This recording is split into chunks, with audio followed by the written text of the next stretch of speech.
In the summer of 1966, Brazil was undergoing significant technological advancements, particularly in telecommunications and electronics.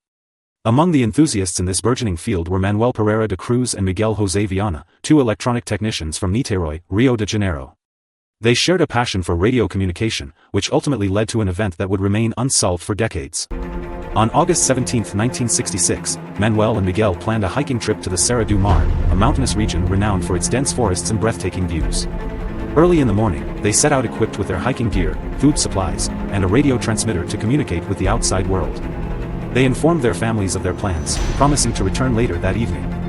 As night fell and the men did not return, their families became increasingly worried. By August 18, after attempts to contact them failed, they reported them missing to local authorities. The police initiated a search operation, enlisting the help of volunteers and local residents. The search effort focused on the treacherous terrain of the Serra do Mar, known for its steep hills and thick vegetation. After 3 days of intense searching, on August 20, 1966, the search party made a shocking discovery in a secluded area known as Cova do Anca. The bodies of Manuel and Miguel were found lying side by side on the ground, with strange lead masks covering their faces. The presence of lead masks immediately raised questions. Typically used for protection against radiation, their inclusion in this scenario suggested that the men might have been involved in an activity that required shielding from harmful rays. Investigators also discovered several personal items nearby. This became a crucial piece of evidence.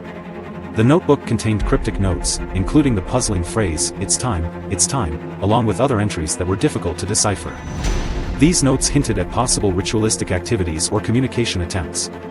These suggested that Manuel and Miguel may have been in the area for an extended period, potentially preparing for an event or experiment. Its presence indicated that the men intended to maintain contact, raising further questions about their purpose for the trip.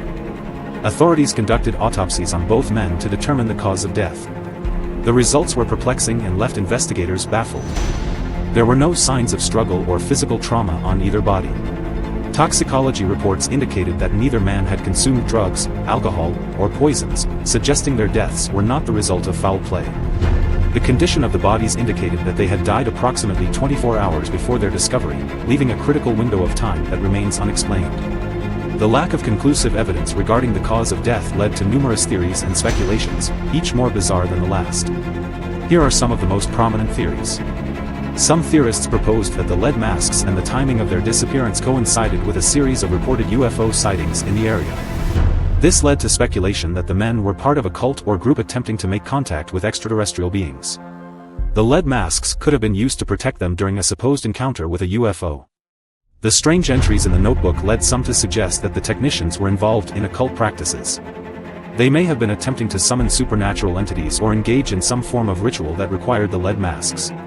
Another theory posited that Manuel and Miguel were part of a government or military experiment involving radiation or electromagnetic fields. The lead masks, in this context, could have been a precaution against exposure to harmful levels of radiation. Were they trying to contact extraterrestrial beings, or were they engaged in something far more sinister? The lack of concrete answers leaves us with more questions than answers. What do you think happened to them? Tell us in the comments below. Until the next video, stay curious, and stay safe.